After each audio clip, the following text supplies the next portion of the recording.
The year is 624 CE. A man lies dying in Mecca, his body covered in festering boils, abandoned even by his own family who fear contamination. But this isn't just any disease. This is the fulfillment of a prophecy spoken years earlier, a divine decree that sealed his fate before the world even knew what was coming. Abu Lahab, the uncle who tormented the Prophet Muhammad for over a decade, is about to meet an end so horrifying that even his closest relatives refused to touch his corpse. What really happened in those final days? And why does his story still send chills down the spines of believers 14 centuries later? Before we dive deeper into this chilling tale, I need you to do something for me. Hit that subscribe button right now and drop a comment telling me where in the world you're watching this from. Are you in Jakarta, London, Cairo, New York?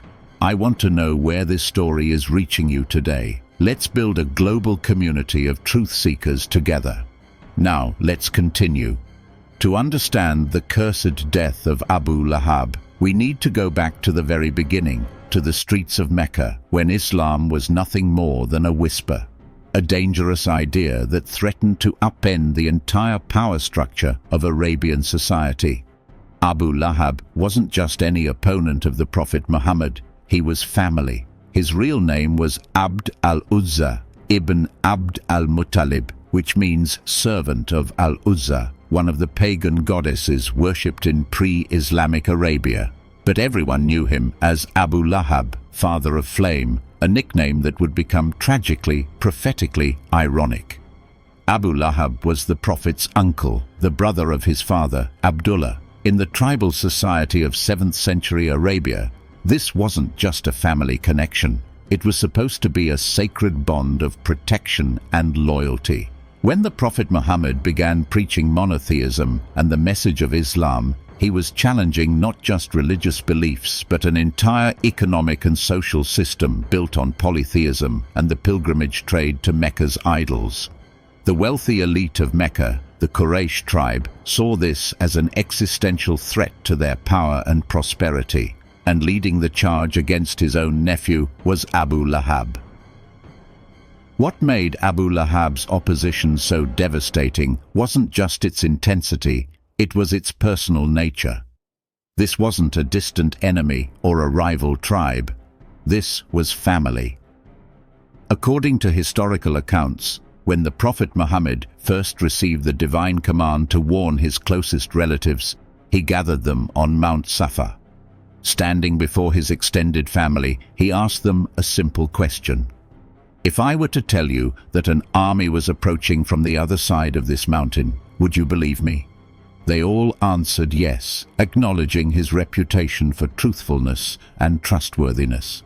Then he delivered his message. He was a warner to them of a severe punishment if they didn't abandon idol worship and turn to the one true God. Before he could even finish, Abu Lahab erupted in rage. Historical sources record his words, "Taban laka, is this why you gathered us?" The Arabic word taban is difficult to translate precisely, but it essentially means, "May you be ruined," or "destruction upon you." In that moment, in front of the entire family, Abu Lahab publicly cursed his nephew and rejected his message with contempt. He didn't just disagree, he humiliated him. And this was only the beginning. From that day forward, Abu Lahab made it his personal mission to destroy Muhammad's credibility and his movement. Wherever the Prophet went to preach, Abu Lahab followed, literally stalking him through the streets and markets of Mecca.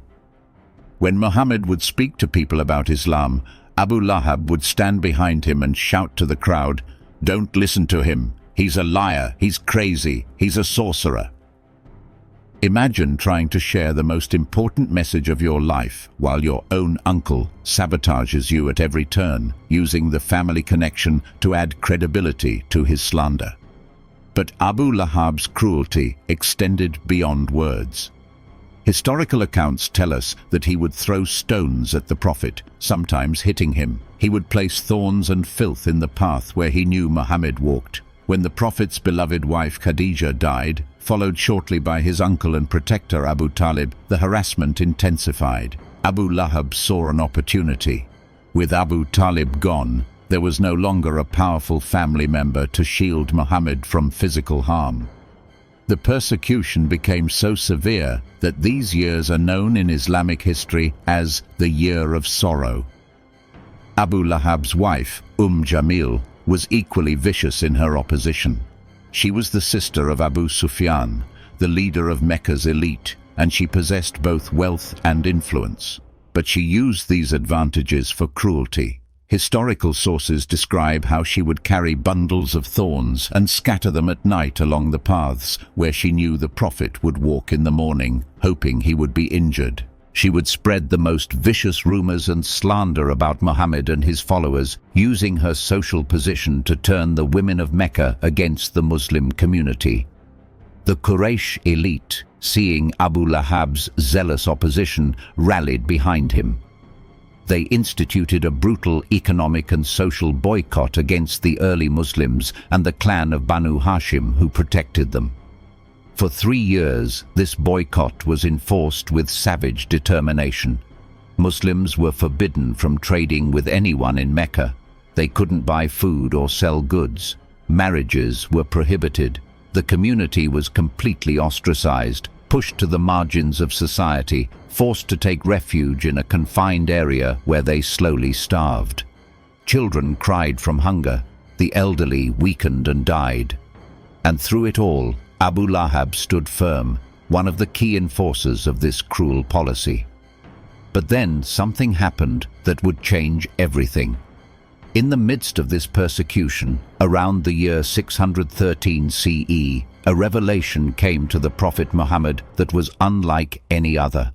It was short, direct, and absolutely devastating.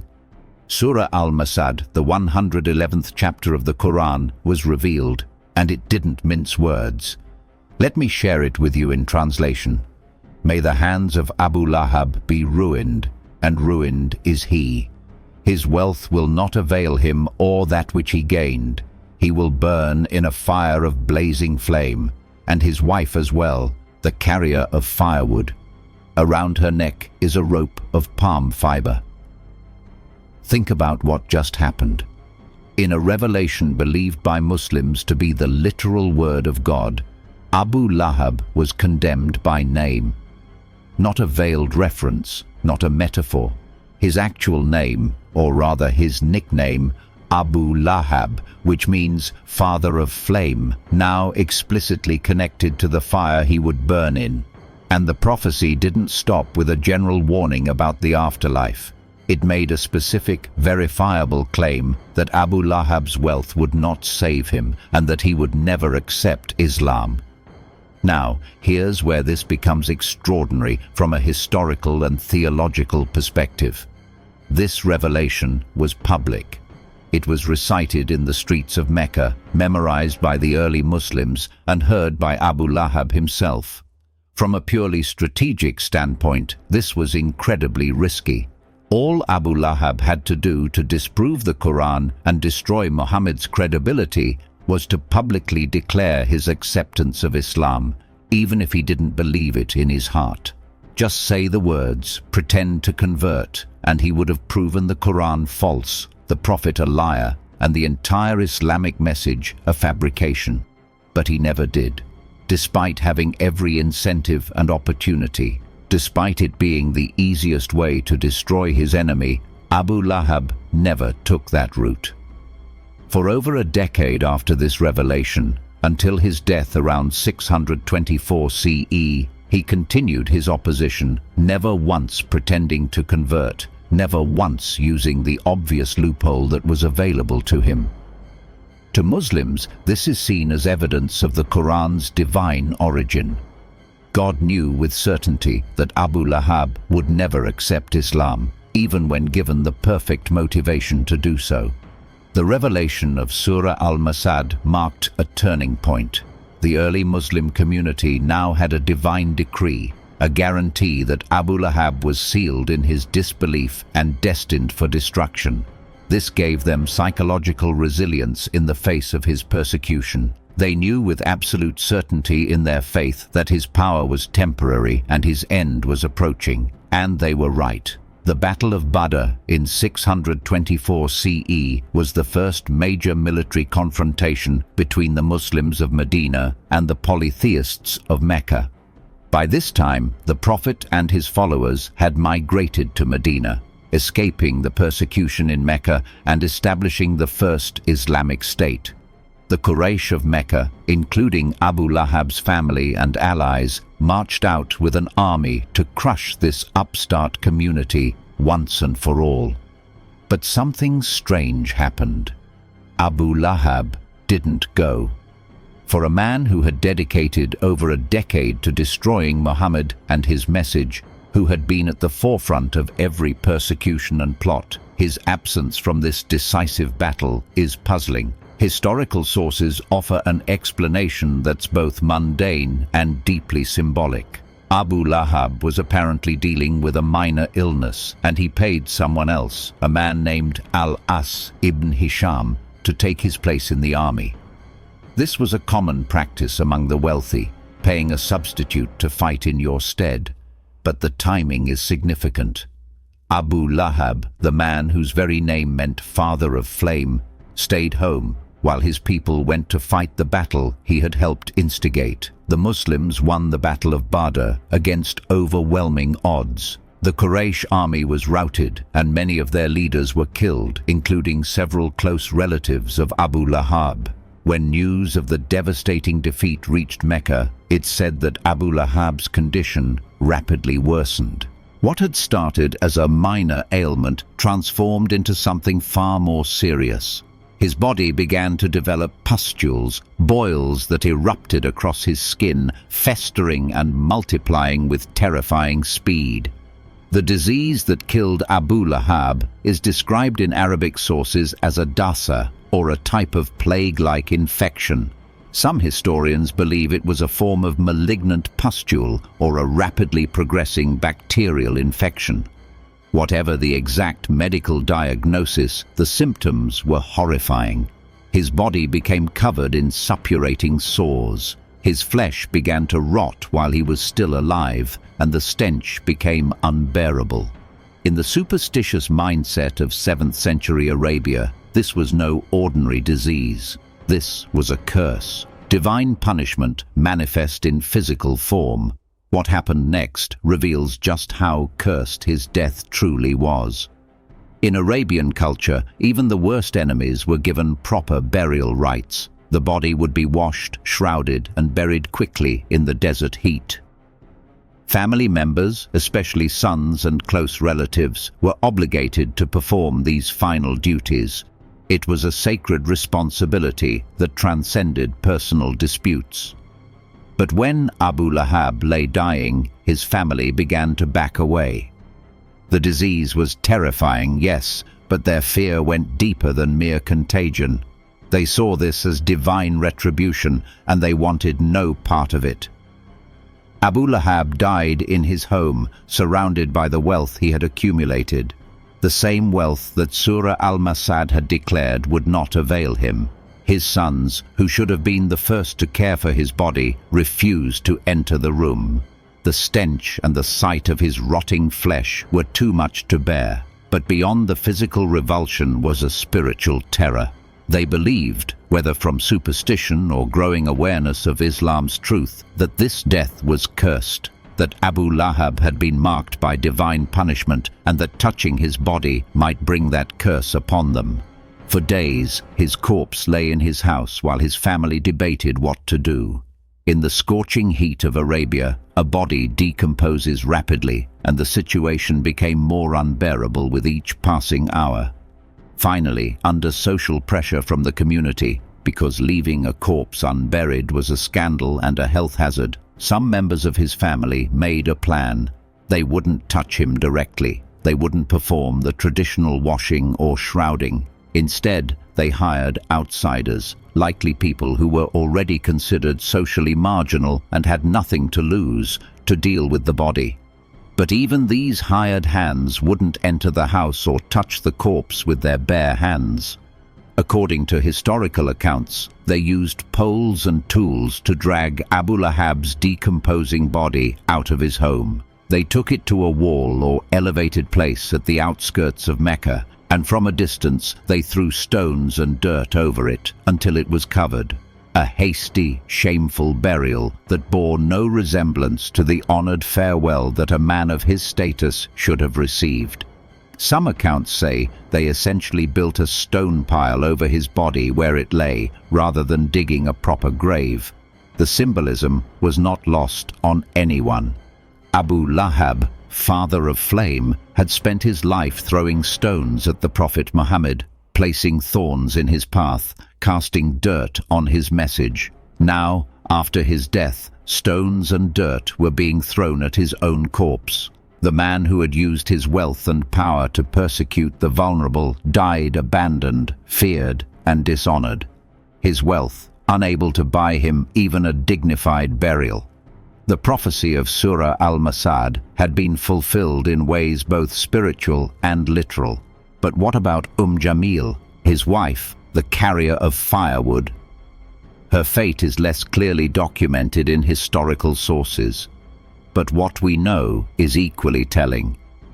After Abu Lahab's death, and especially after the eventual Muslim conquest of Mecca in 630 CE, many of the staunchest opponents of Islam either converted or fled.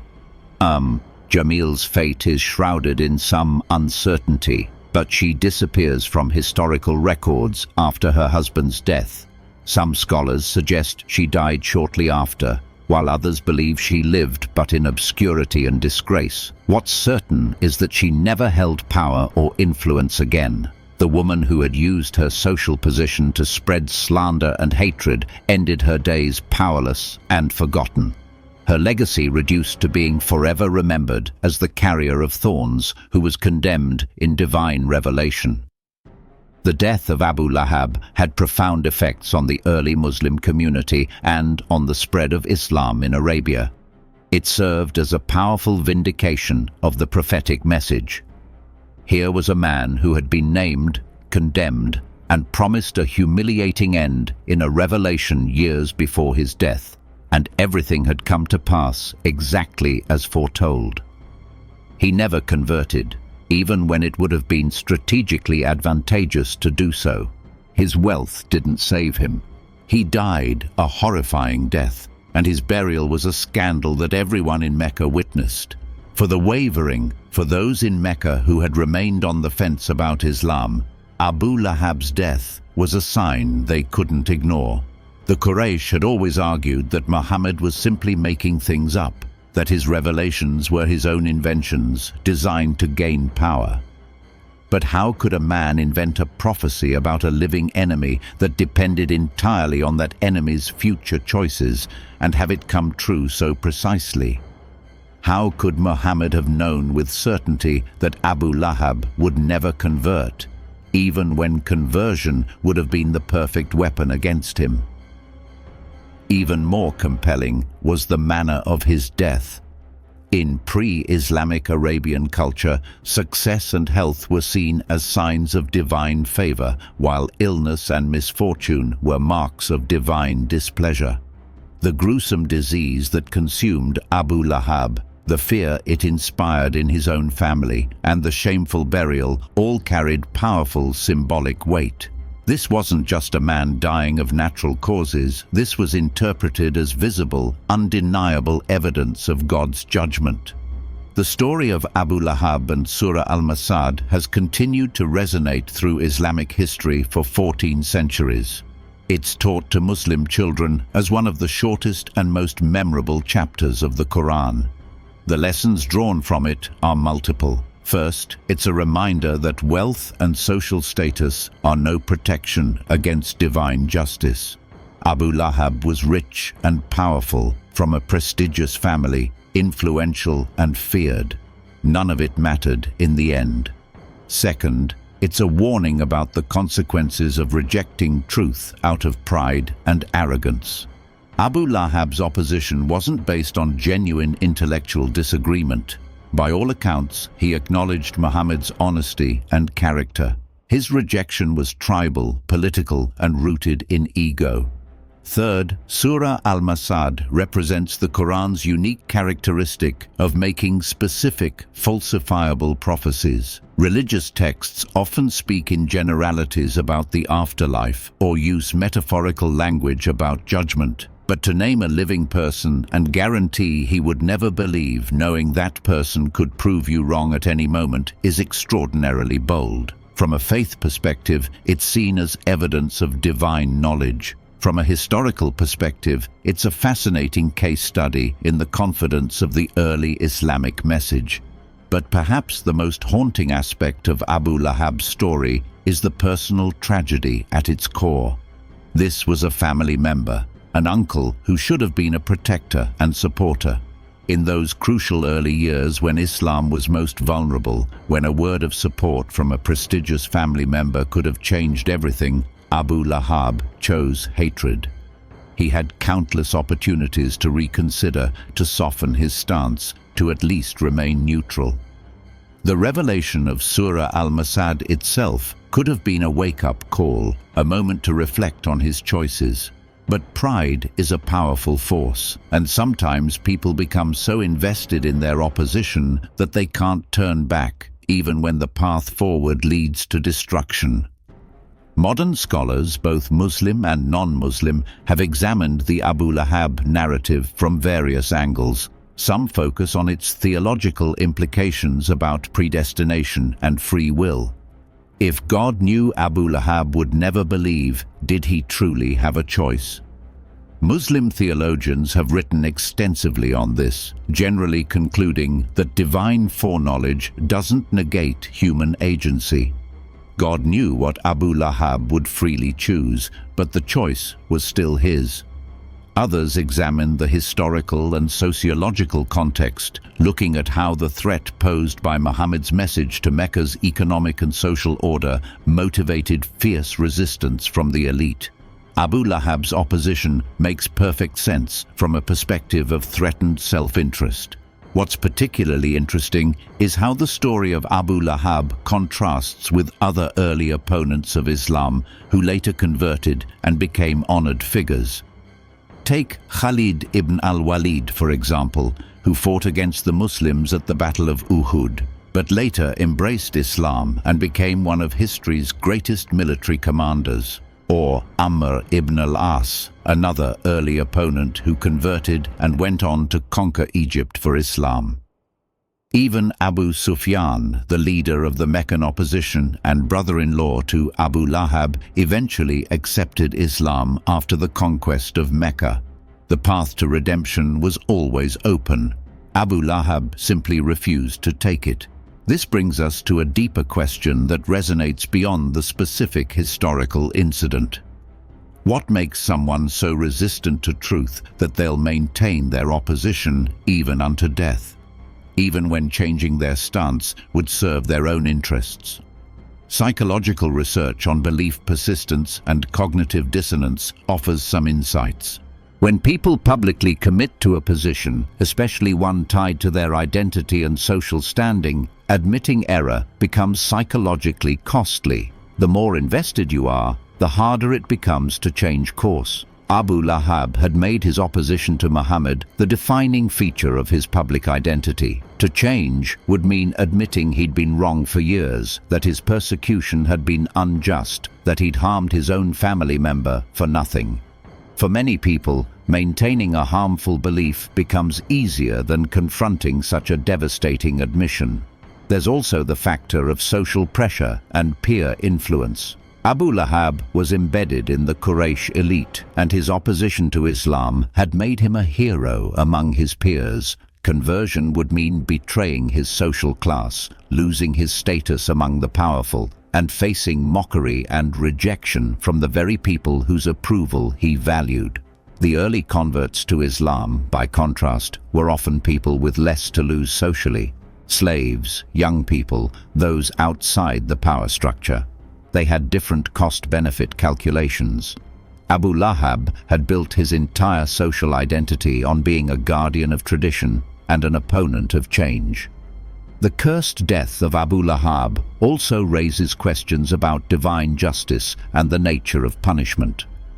In Islamic theology, punishment isn't merely retributive, it's corrective and instructive. Abu Lahab's visible punishment served as a sign for others, a public demonstration that divine warnings are not empty threats. But it also raises the age-old question: at what point does someone become irredeemable? Is there a line that once crossed means a person cannot turn back? In Islamic theology, the answer is generally that as long as someone is alive and sane, the door to repentance remains open. But there's acknowledgement that some people, through persistent rejection and hardening of heart, effectively close that door for themselves. The story of Abu Lahab has contemporary relevance beyond its historical and religious significance. It speaks to the dynamics of family conflict, the tragedy of relationships destroyed by ideological differences, and the human capacity for both cruelty and conviction.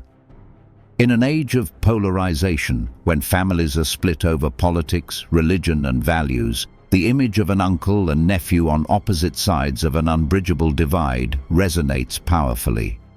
How many modern families have their own versions of this dynamic, where love and loyalty are sacrificed to ideology? It also serves as a cautionary tale about the use of power and influence. Abu Lahab had resources, status, and authority.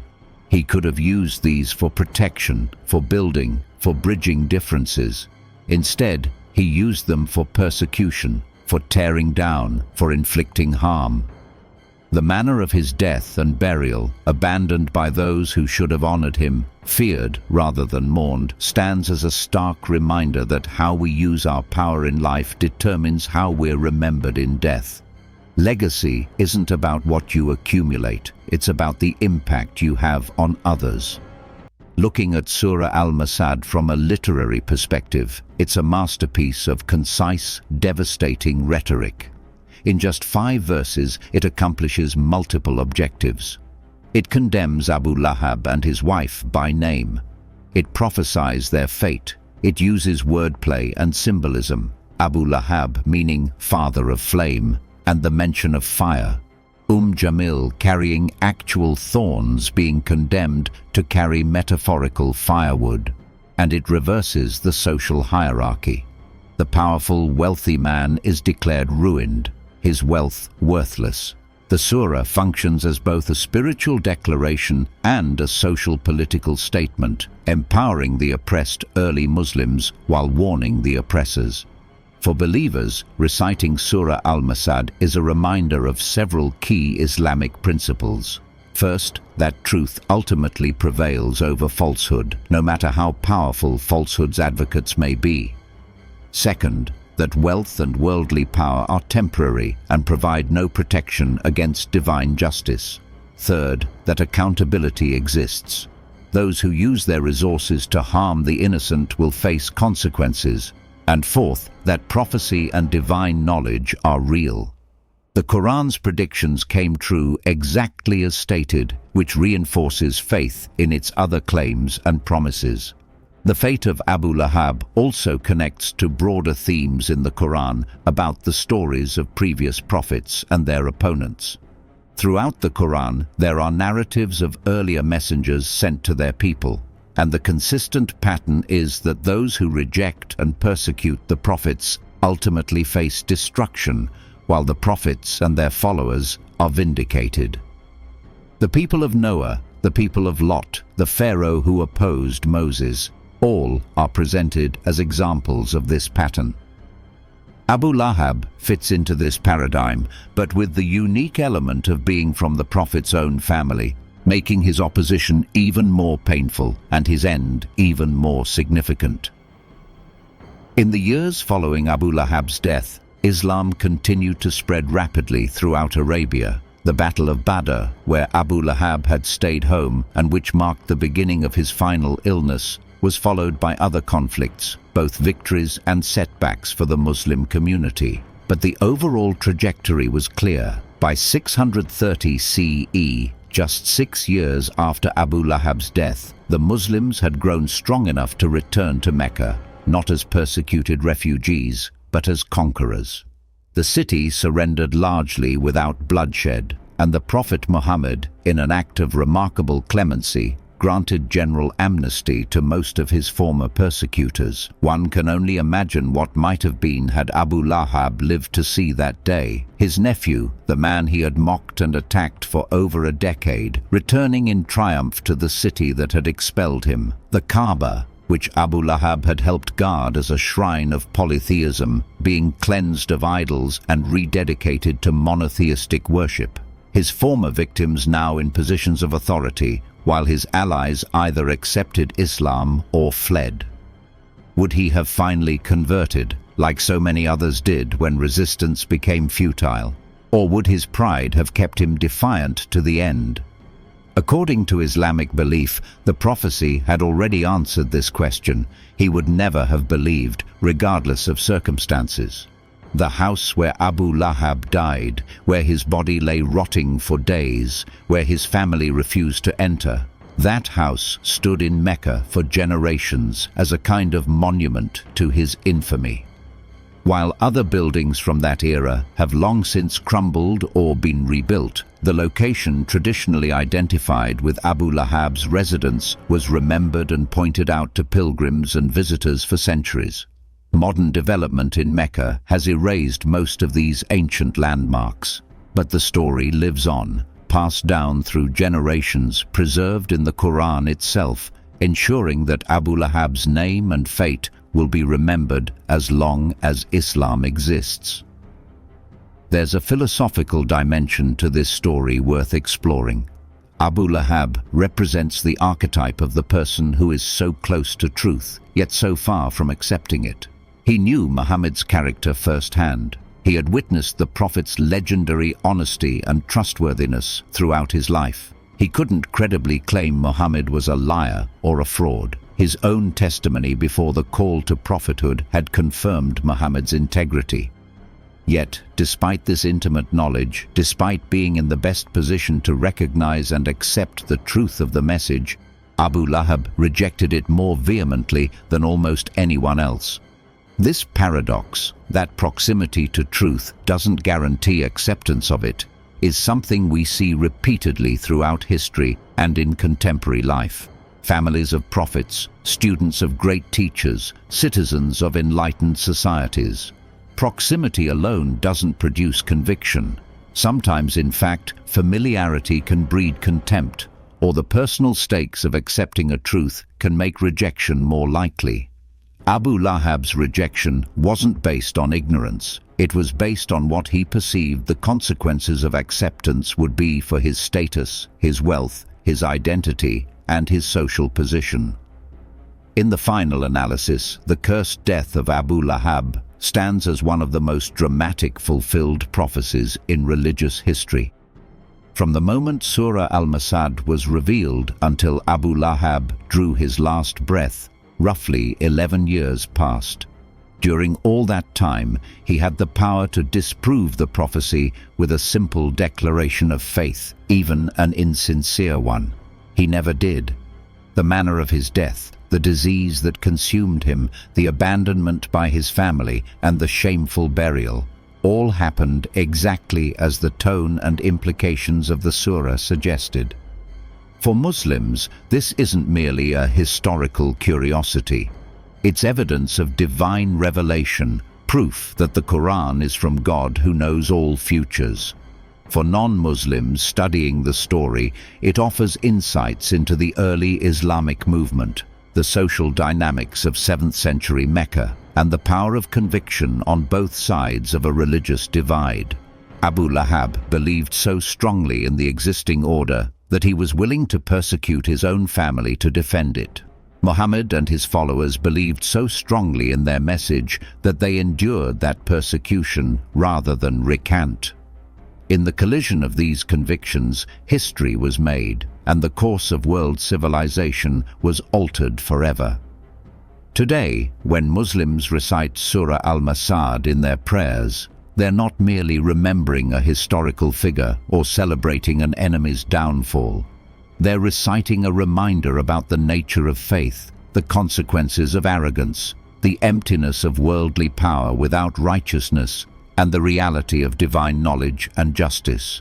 They're affirming that no matter how powerful opposition may be, truth will ultimately prevail.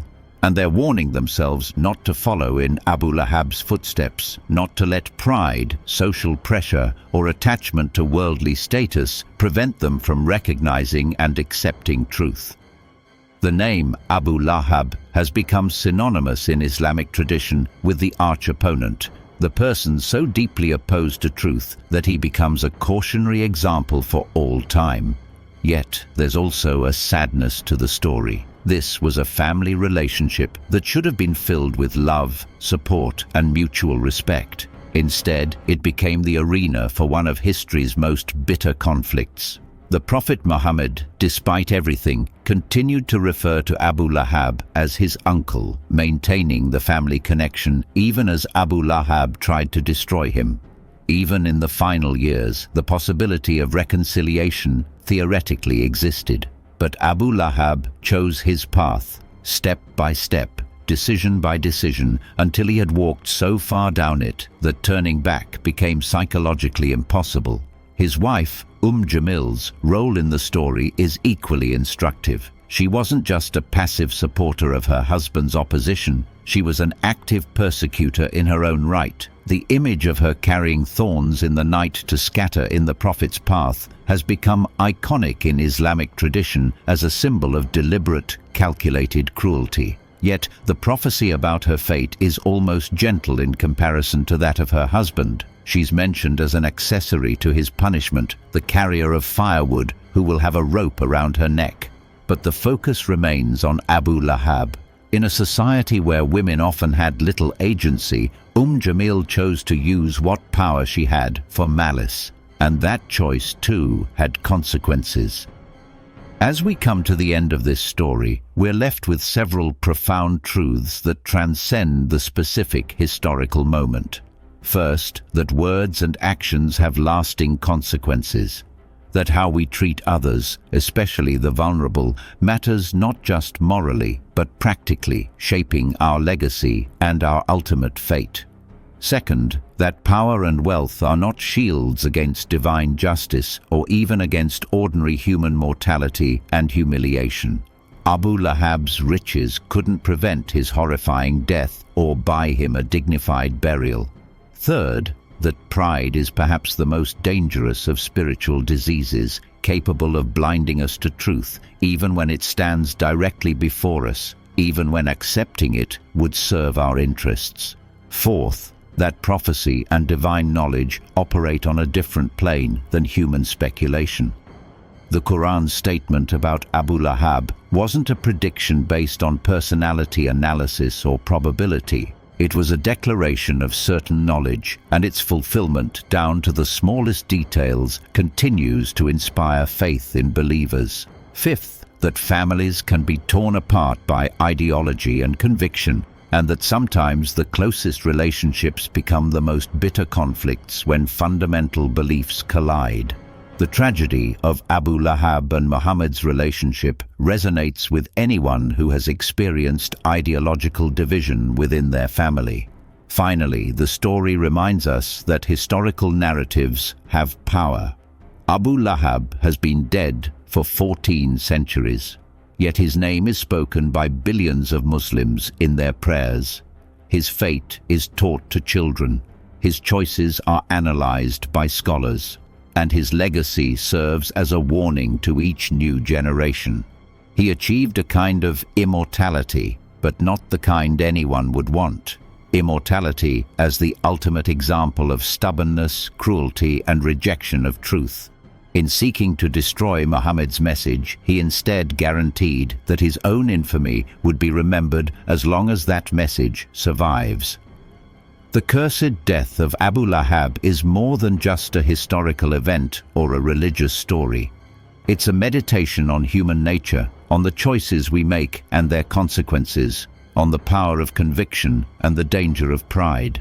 It's a reminder that we all face moments where we must choose between truth and comfort, between integrity and social acceptance, between humility and ego.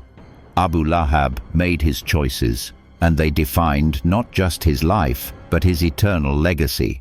Each of us, in our own way and in our own time, faces similar moments. The question is, what will we choose, and what legacy will those choices create?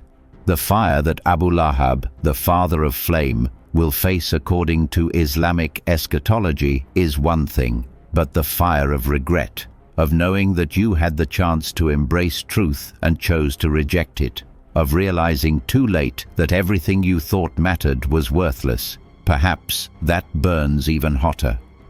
Abu Lahab's story is ultimately a tragedy, a cautionary tale, and a prophecy fulfilled. From the streets of Mecca, where he threw stones at his nephew, to the deathbed, where he lay abandoned and rotting, to the hurried burial, where his own family wouldn't touch his corpse. Every moment of his final chapter reinforced the divine judgment pronounced against him years earlier. So when we remember Abu Lahab today, we remember not just a historical figure, but a timeless warning. Power is temporary, wealth is illusion, pride is poison, and cruelty has consequences. The man who had everything by worldly standards died with nothing by any standard that matters. His hands, which Surah Al-Masad declared would be ruined, had indeed grasped at power only to watch it slip away. The flame he carried in his name consumed not his enemies, but himself, and the curse he pronounced upon his nephew in that gathering on Mount Safa returned to rest upon his own head. This is what really happened after Surah Al-Masad was revealed. A prophecy that became history, a warning that became reality, and a man who became a monument to the consequences of rejecting truth. Abu Lahab's cursed death was not merely a moment in history, but a message echoing through time. That divine justice is real, that prophecy can be verified, and that how we respond to truth when it calls us determines not just our legacy, but our very fate.